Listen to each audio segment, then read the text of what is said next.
বনি ইসরাইলের এক লোক 500 বছর আল্লাহর ইবাদত করেছে। কয় বছর? কোথায় জানেন? সাগরের মাঝখানে এক পাহাড়, ওই পাহাড়ের উপরে বসে 500 বছর টানা আল্লাহর ইবাদত। দিনে আর রাতে একবার করে নিচে নামতেন।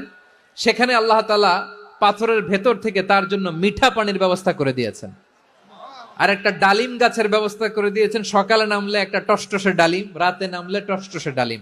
এগুলো খেয়ে খেয়ে 500 বছর সে আল্লাহর ইবাদত করেছে। আর সে আল্লাহর কাছে বলেছে, আল্লাহ, আমি যখন মারা যাব সেজদারত অবস্থায় যেন মারা যাই।